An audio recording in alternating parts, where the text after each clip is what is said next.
And so we've looked at notifications now. The second half of that shade, if you will, is the quick settings, the quick panel. Warren, do you want to talk about that? And let's quickly talk about the quick settings or quick panel, like I like to call it. And so, what is a quick panel or quick settings? It's just that when you pull down your notification down, for example, 9:51 a.m. now above that notification area, you're going to hear things like, Not Bluetooth. Switch on. Mobile data. Switch off. yeah, so that's part of the quick panel, but it's showing you just one line of the quick panel. So in order to totally show everything on the quick panel, you have to swipe down again with two fingers. Or alternatively, from the home screen, you could swipe down with three fingers. So like I said earlier, for a sighted person, from the home screen, they swipe down with two fingers, and that opens up the quick panel. And for us, it means another additional finger, which translates to three fingers, and that pulls down the quick panel area. So since I'm already here, I'm going to pull down with two more fingers. Quick settings. And I am in the quick settings. And here I have... Page 1 of 3. Collapsed. So I have 3 pages of the quick panel. So if I swipe from right to left, I go to page 2. Page 2 of 3. I swipe from right to left again. I go to page 3. Now, we could manage this area just like we manage our notification area, and that will be the Edit Quick Settings area. Edit order of settings button. Order. Quick settings editor. Navigate up button. So edit order of settings. So here, that means what I could do here is if something is more important to me, like for instance, by default, my Wi-Fi is set to position 1, and most Android phones, that is your number 1 position would be the Wi-Fi, and then followed by mobile data, and then Bluetooth, or something like that. Now, if you can always reorder these things just like you reordered things on your home screen, moving one thing from one a column to the other and things like that. So the same idea here. Now, if I want to move Nightlight, position 9, in grid, 21 rows, 3 columns. So my nightlight is position 9. So if I want to change this, we have 2 ways of doing that. However, the second method would be the preferred way if you're blind.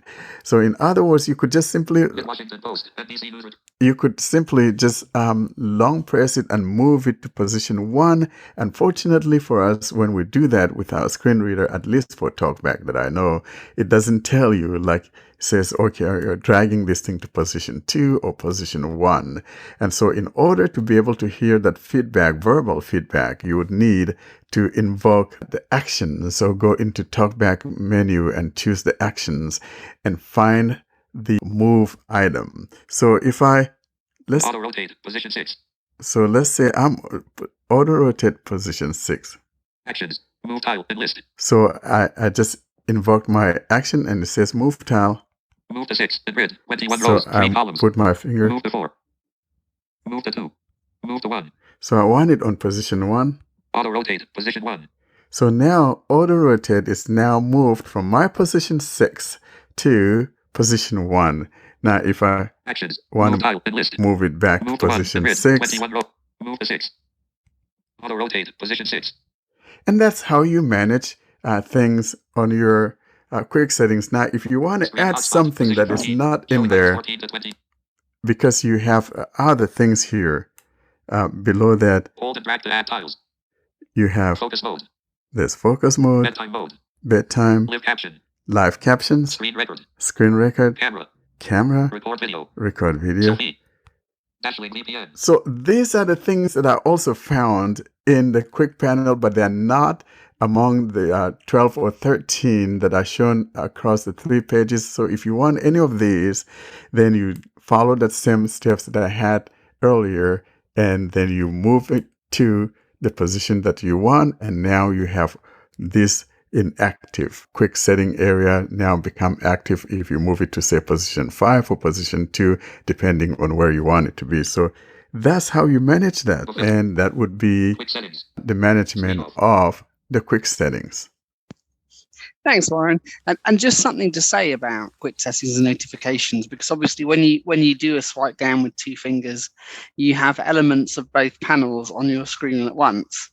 And what I hear some people new to Android say is, Well, I start at the top of the screen and I'm swiping and I'm hearing all this battery, Wi-Fi, Bluetooth stuff, and I want to get to my notifications. Why do I have to swipe past all of this? And the obvious answer to that is that you don't actually. So Android is, as actually iOS is really. You shouldn't just rely on swiping. You should explore by touch.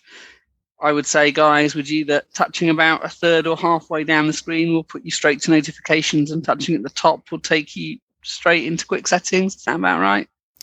That is right, because like I said earlier, you'll still be shown a little bit half of the quick settings. So for instance, if I pull down the notification, if I put my finger in the middle of the phone, I am interacting with the notification area, but there's a little sliver of the quick settings just above that with the first 3 items or so on the first line of the quick settings.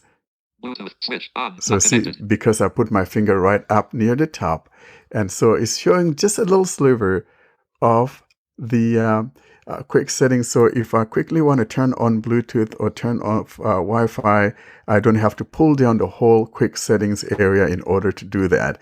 Now, if I want to see other items within the quick settings area, I must then pull down with 2 fingers in order to reveal the other items in there and also be able to add to that quick settings or remove from that quick settings. And that's how that is. So we have that in Android. It's a beautiful thing. Yeah, but don't feel like you have to swipe past it to get to your notifications. Yeah, Just touch, if slow it you're down. a swiper, you'll be going through a lot, and I don't necessarily recommend. I'm not one of those that like to swipe through things. I know a lot of people do, but then it takes you a longer time to get to things. But the combination of using both, there are times that you need to swipe, and there are times that you don't need to swipe, and it's just that's the beauty of how to use Android. You use the combination of 2. There are, apps that you would need to swipe in order to get to some things, and at times you need to hear that contextual thing about an area that you are in. So you swiping, you may skip over that contextual thing, and it's not the best way of doing things. That's right.